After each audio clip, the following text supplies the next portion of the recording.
하나님께서 오늘 우리에게 주신 말씀은 에베소서 5장 8절에서 14절 말씀입니다.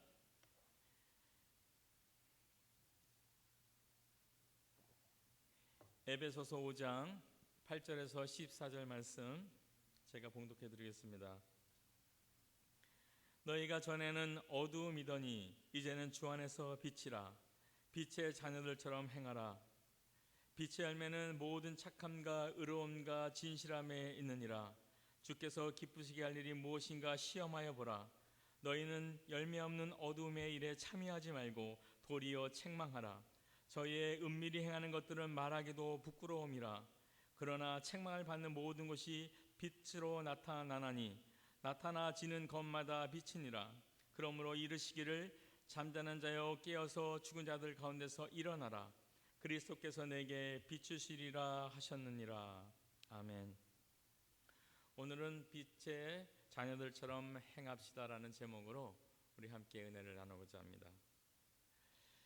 바울은 우리 믿는 성도들의 신분을 지금 과거와 현재로 나눠서 설명하고 있죠. 어둠과 빛으로 지금 대조해서 말을 하고 있어요. 과거에는 어둠의 자식이었죠. 에베소서 2장 3절에 있죠. 우리가 이미 다뤘던 본문. 본질상 진노의 자녀였단 말이죠.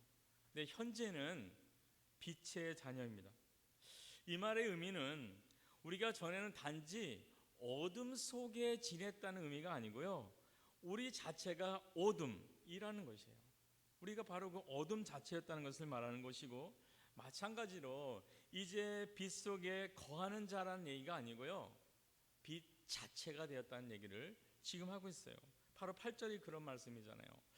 너희가 전에는 어두움이러니 이제는 주 안에서 빛이라. 빛의 자녀들처럼 행하라고 그렇게 되었습니다. 어둠에서 빛으로, 어둠의 자식에서 빛의 자녀로 우리의 신분이 바뀌었고, 그래서 이제 우리가 이 신분답게 살아가자는 말을 하고 있어요. 바울은 성도의 우리의 신분을 삼위일체 하나님과 연결해서 계속 에베소에서 얘기하고 있습니다. 에베소서 5장 1절이죠. 지난주에 다뤘죠. 사랑을 입은 자녀. 이 자녀라는 신분은 하나님과 관계된 그런 신분이에요. 그리고 오늘 본문의 빛의 자녀, 이것은 예수 그리스도와 관련된 신분이고요.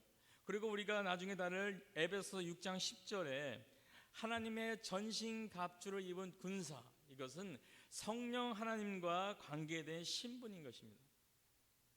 이처럼 우리 성도들은 하나님으로부터, 성삼위 하나님으로부터 듬뿍 사랑을 입은 존재라는 것이에요.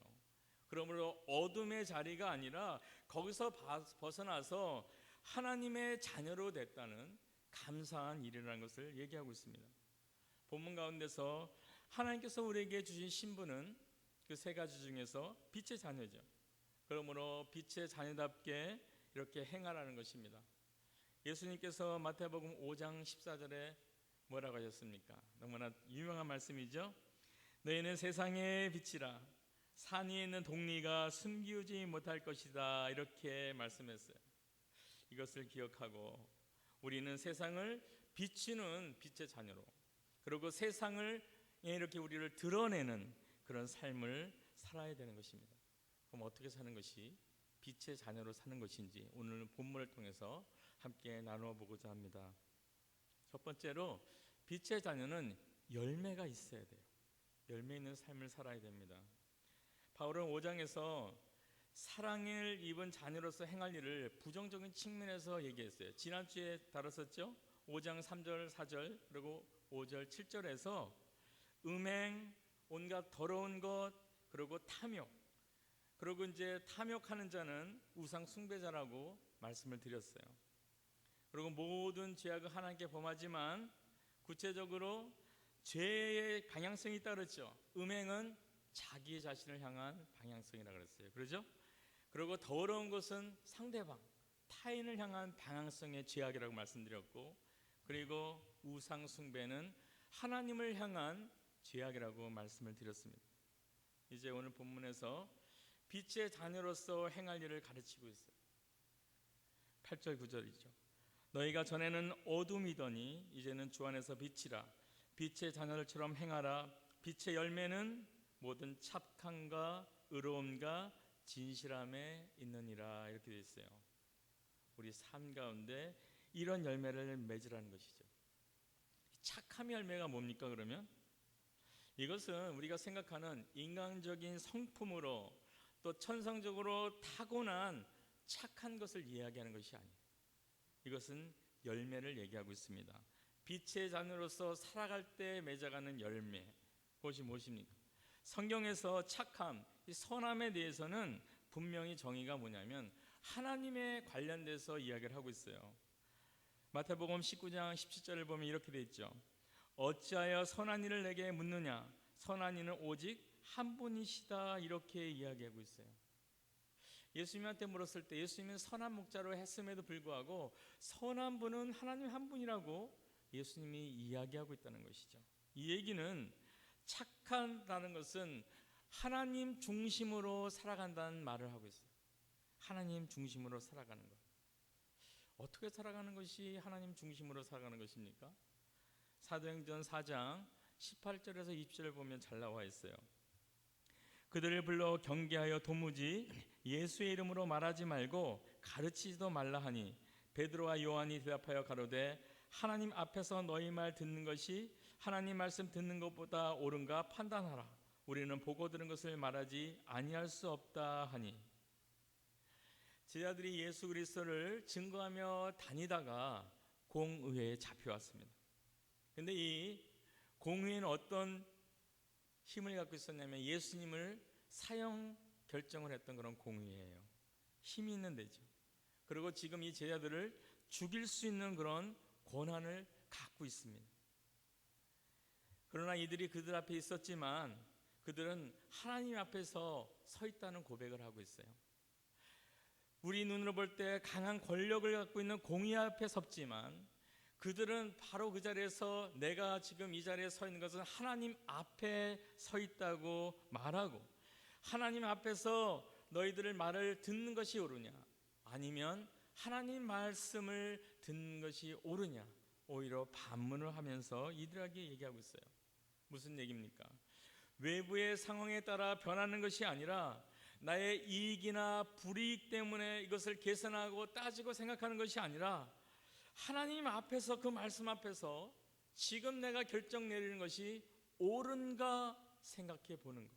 이것이 하나님 중심으로 살아가는 삶이고 착한 열매를 맺어가는 삶이라는 것입니다. 두 번째 우리가 생각해야 할 의로움의 열매는 무엇입니까? 착함과 의로움인데 구약이나 신약이나 의롭다고 말할 때는 사람의 생명과 관련되어 있어요. 다른 생명에 대한 책임감을 의롭다고 얘기합니다. 우리들은 보통 도덕적이거나 그리고 윤리적인 것을 생각하는데 그렇지 않아요. 성경에서 말하는 것은 예수님의 육신의 아버지 요셉을 한번 봐볼까요? 마태복음 1장 18에서 19절 이렇게 되어 있죠. 예수 그리스도의 나심은 이러하니라. 그 모친 마리아가 요셉과 정혼하고 동거하기 전에 성령으로 잉태된 것이 나타났더니 그 남편 요셉은 의로운 사람이다. 저를 드러내지 아니하고 가만히 끊고자 하여 이렇게 되어 있죠. 성탄절 때 많이 우리가 접하는 본문입니다. 지금 무슨 일이 발생한 것이에요? 요셉과 마리아가 약혼을 했어요. 그 당시에 이스라엘 법은 약혼이라는 것은 우리가 생각하는 것보다 굉장히 강한 구속력을 갖고 있어요. 혼인한 거랑 다름이 없는 그런 상황이에요. 그런데 아직 요셉이 마리아와 동거하지는 않았죠. 그런데 아기를 가진 거예요. 마리아가 잉태를 한 것입니다. 우리가 일반적인 정황으로 보면 틀림없이 음행을 한 거죠. 그래서 이런 음행을 저지른 여인은 율법으로 돌로 쳐 죽이게 되어 있습니다. 사실은 이것을 알았을 때 요셉이 이 배신감 때문에 분노가 나올 수 있었고 그 분노 때문에 이 여인을 정말 내가 법대로 해서 돌로 쳐 죽이고자 하는 독한 마음을 가질 수도 있었을 거예요. 그런데 오늘 성경은 그렇지 않았죠. 조용히 덮었어요. 그리고 파혼을 하려고 계획을 했습니다. 이것에 대해서 성경은 의로운 사람이라고 얘기하고 있어요. 사실 우리가 생각할 때 율법을 지키고 도덕적인 규칙을 지키고 그게 의로운 사람 같은데 성경에선 그게 아니고 지금 음행한 어떤 의심을 받는 여인을 그래도 그 목숨을 살리고자 조용히 덮으려고 했던 것, 이것을 의롭다 하는 것이에요. 다른 생명을 살리는 일이 의로운 일이라는 것이죠. 예수님도 마가복음 3장 4절 5절에서 이렇게 말씀하셨어요. 저에게 이르시되 안식일에 선을 행하는 것과 악을 행하는 것, 생명을 구하는 것과 죽이는 것 어느 것이 옳으냐 하시니 저희가 잠잠하거늘, 이렇게 되어 있습니다. 그리고 결국 그 손 마른 자를 손을 내밀라 해서 그 손을 고쳐주지요. 안식일에 선을 행하는 것, 생명을 살리는 것이 옳은 일이라는 것이죠. 이것이 바로 의로운 일이에요. 우리 삶 속에서 우리는 다른 사람의 생명을 생각하면서 얼마나 살아가고 있는가를 생각해 봐야 돼요. 많은 사람을 옳은 대로 돌아오게 하는 자는 하늘의 별과 같이 영원토록 비치리라. 다니엘 12장의 말씀이죠. 많은 사람의 생명을 주께로 돌아오는 자, 영원히 주님 앞에 영광을 받는다는 것이에요. 의로움의 열매는 바로 이런 것들입니다. 그러면 세 번째로 진실함의 열매는 무엇입니까? 설명이 필요 없죠. 진실 바로 그 자체예요. 이야기한 것이 아니고 이야기한 것을 끝까지 행하여 지키는 게 진실이죠. 우리가 말로만 이렇게 얘기하는 것은 사실은 진실인지 아닌지 몰라요. 하지만 그 말한 것이 삶에 대해서 드러나느냐 그렇지 않으냐, 그걸 따라서 진실의 여부를 알 수가 있는 것이죠. 사실 이 진실의 여부는 자기 자신이 가장 잘 압니다. 내가 어떤 말을 하고 내가 무슨 의견을 내놓을 때는 정말 그 마음에 무슨 의도로 말하고 있는지 본인이 가장 정확히 알죠. 나를 위해서 지금 말을 하고 있는 건지, 아니면 다른 사람을 위해서 말을 하고 있는 건지, 내가 주님을 위해서 말을 하고 있는 것인지, 아니면 내 영광을 위해서 말을 하고 있는지 본인 자신만 합니다. 이렇게 우리가 진실 열매를 자기 안에서 맺어갈 수가 있는 것이에요. 이처럼 빛의 열매도 세 가지 방향성을 갖고 있습니다. 착함은 하나님을 향한 열매죠. 그리고 의로움은 다른 사람을 향한 열매입니다. 그리고 진실함은 자기 자신을 향한 열매예요. 이렇게 우리가 사랑임은 자녀라면 앞에 음행을 해서는 안 되고 진실함의 열매를 맺어야 되는 것이죠. 내 자신을 향하여서는, 다른 사람을 향하여서는 더러운 것이 아니라 바로 의로움의 열매를 맺어가야 되는 것이고, 하나님을 향하여서는 탐욕 우상 숭배가 아니라 바로 착함의 열매를 우리들은 맺어가야지 빛의 자녀로서 올바른 삶을 살아갈 수 있다고 볼 수 있는 것입니다. 이런 아름다운 열매들을 맺어갈 수 있는 우리 모두가 되기를 바라겠습니다. 두 번째로 빛의 자녀는 주님을 기쁘게 해드리는 삶을 살아야 돼요. 바울은 10절에서 이렇게 얘기하죠. 주께 기쁘게 할 것이 무엇인가 시험하여 보라, 이렇게 되어 있습니다. 이 시험하여 보라는 말은 어떻게 하면 내가 주님을 기쁘게 할 수 있을까를 생각하는 것을 말해요. 그리고 그 생각한 것을 행하라는 것이죠. 성경이 얘기하고 있는 하나님을 기쁘게 할 수 있는 방법은 한 세 가지 정도로 요약할 수가 있어요. 하나님을 기쁘게 하는 것 첫 번째는 예배예요. 우리 지금 예배 드리고 있죠? 예배는 하나님께서 기뻐하세요. 로마서 12장 1절에 우리가 많이 읽어보셨을 거예요. 그러므로 형제들아, 내가 하나님의 모든 자비하심으로 너희를 권하노니 너희 몸을 하나님이 기뻐하시는 거룩한 산 제사로 드리라. 이는 너희의 드릴 영적 예배니라. 신앙의 가장 근본적인 것은 하나님께 예배 드리는 것이에요. 왜냐하면 우리 존재가 만들어질 때 하나님을 예배하도록 만들어졌기 때문이에요. 그 때문에 주님께서 만들어진 그 원리대로 우리가 주님을 예배할 때 가장 하나님께서 기뻐하시죠. 구약의 제사처럼 예배 드릴 때는 준비하고 정결하고 경건하고 그리고 기쁨을 가지고 하나님께 드려야 되는 것이에요. 그리고 우리 말씀처럼 이렇게 우리의 몸을 또 산제사로 드리라고 있어요. 로마서 12장 1절 말씀드린 것이죠. 구약의 제사는 죽은 제사였죠. 근데 신약의 제사는 산제사입니다. 왜냐하면 예수 그리스도께서 죽은 제물의 마지막으로 하나님께 드려졌어요. 그리고 영원한 제물이 되셨기 때문에 더 이상 우리가 죽은 제물을 하나님께 드릴 이유가 없습니다. 여기서 말하는 산 제물, 산 제사를 하나님께 드리라는 것이에요. 우리는 주일 예배를 와서 드립니다. 그리고 생각할 때 주일 예배를 마치고 공동체 예배를 마치고 저 문을 열고 나가는 순간 예배가 이제 끝났다라고 생각을 하실 때가 많죠. 하지만 예배는 끝난 것이 아닙니다. 이제 개인의 삶 속에서 나 자신을 산제물로 드리는 그 예배가 시작되는 시점이에요. 문 밖을 나가는 순간 이제 내가 살아있는 예배를 하나님께 드리는구나, 내 삶을 하나님께 드리는구나 라는 예배가 시작됐다는 것을 기억하셔야 돼요. 말씀 안에서 자신을 처복종시키는 순종함, 말씀을 따라서 사랑을 실천하는 일, 복음을 전하는 일, 하나님 나라를 확장시켜가는 일을 위해서 날마다 자신을 순종시키는 삶, 이것이 바로 예배죠. 이런 예배를 우리가 드리므로 하나님께 기쁨을 돌리기 바랍니다. 그리고 하나님께서 기뻐하시는 건 뭐예요? 복음 전하는 것이죠. 데살로니가 전서 2장 4절, 오직 하나님의 옳게 여기심을 입어 복음 전할 부탁을 받았으니 우리가 이와 같이 말함은 사람을 기쁘게 하려 함이 아니요 오직 우리 마음을 감찰하시는 하나님을 기쁘시게 하려 함이라. 복음 전할 부탁을 우리가 받았어요.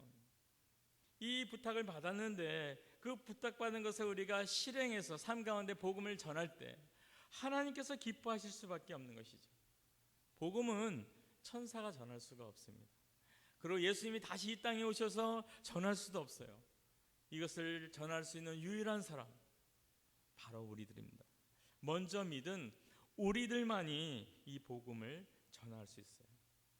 하나님의 자녀만이 하나님 나라를 확장시켜 나갈 수 있습니다.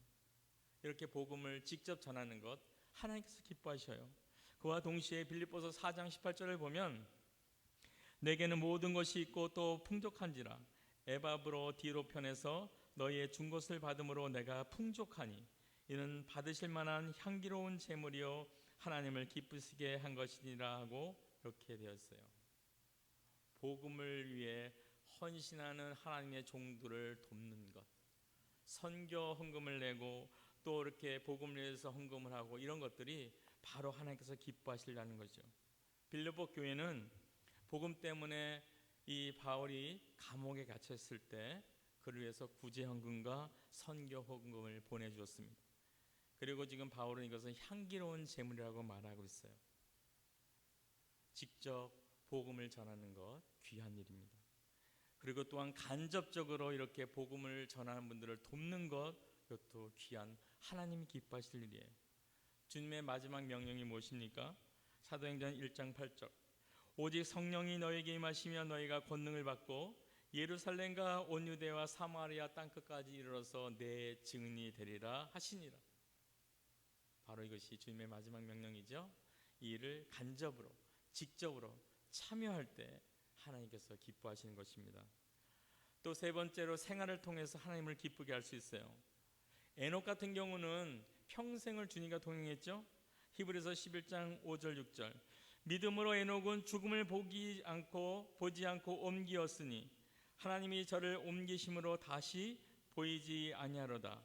저가 옮기기 전에는 하나님을 기쁘게 하는 자라 증거를 받았으니라.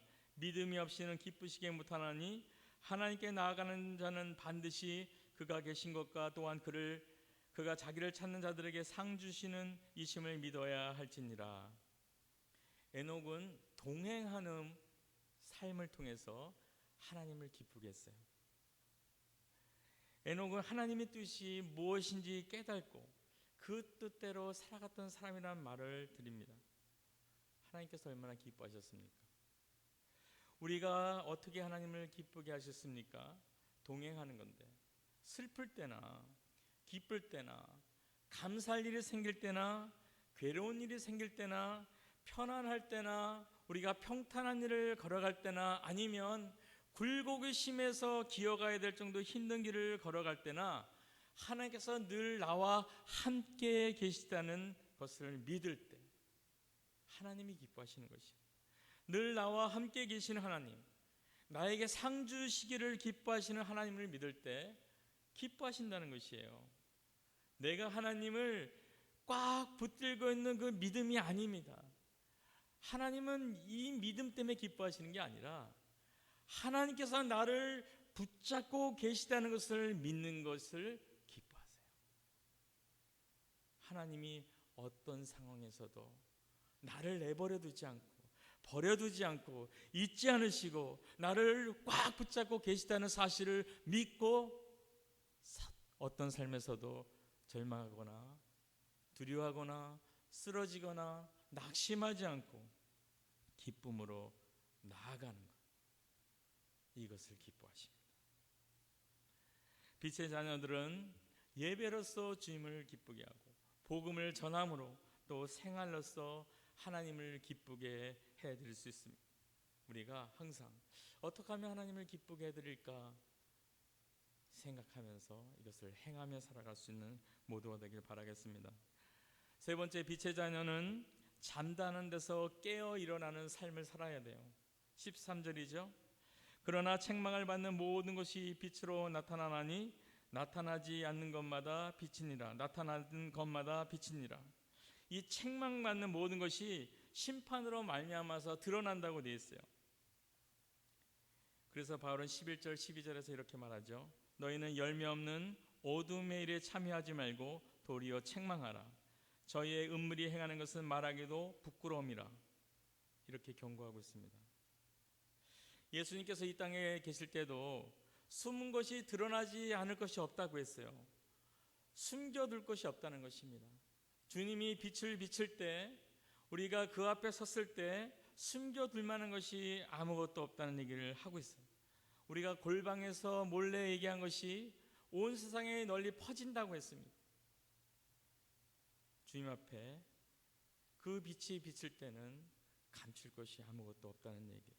그렇기 때문에 11절에서 열매 없는 어둠의 일에 참여하지 말고 깨어나라고 말씀을 하시는 것입니다. 잠자는 자는 죽은 자라고 했어요. 14절에 그러므로 이르기를 잠자는 자여 깨어서 죽은 자들 가운데서 일어나라. 그리스도께서 내게 빛이시리라. 이렇게 했습니다. 잠자는 자는 일어나야 돼요. 주님께서 이미 빛을 비쳤기 때문에 그 빛을 받고 일어나야 되는 것입니다. 우린 주의 자녀들이에요. 빛이에요. 그러면은 일어나서 그 빛을 비춰야 되는 건데 자고 있으면 안 된다는 것이죠.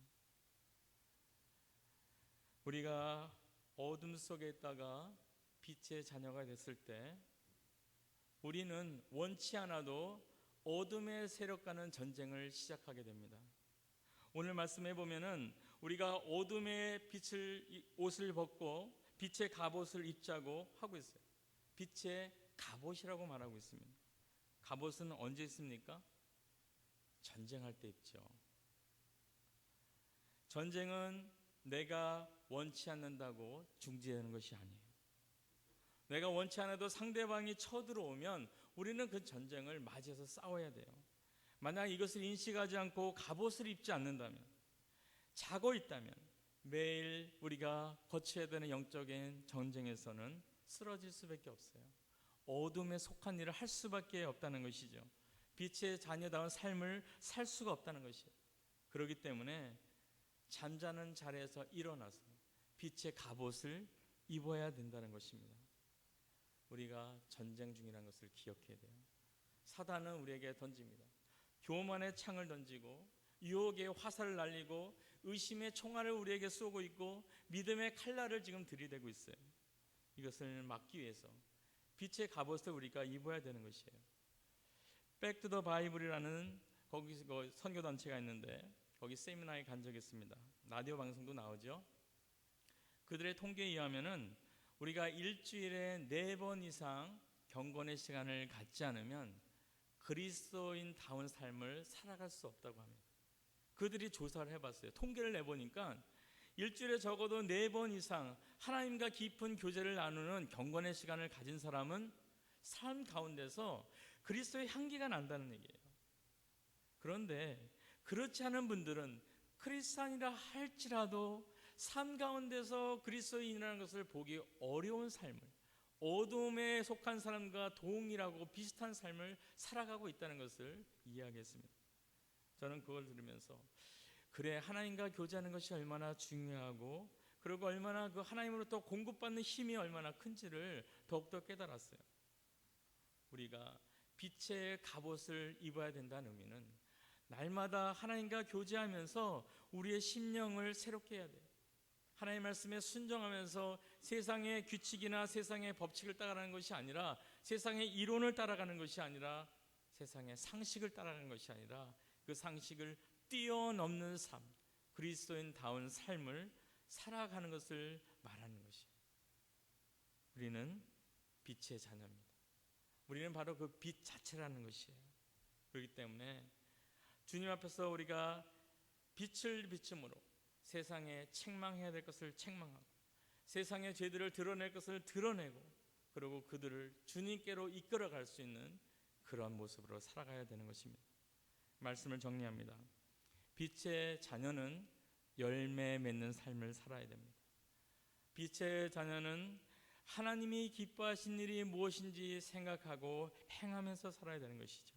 그리고 빛의 자녀는 잠자는 자리에서 깨어 일어나 살아야 되는 것입니다. 빛의 갑옷을 입고 주님 앞에서 이렇게 살아감으로 하나님께 기쁨을 누릴 수 있는 우리 모두가 되기를 바라겠습니다. 우리 함께 기도합니다. 하나님 감사합니다. 주님께서는 우리가 바로 빛이라 하셨습니다. 우리를 빛의 자녀로 부르셨습니다. 하나님, 우리 삶 가운데서 아름다운 열매들을 맺어가길 원합니다.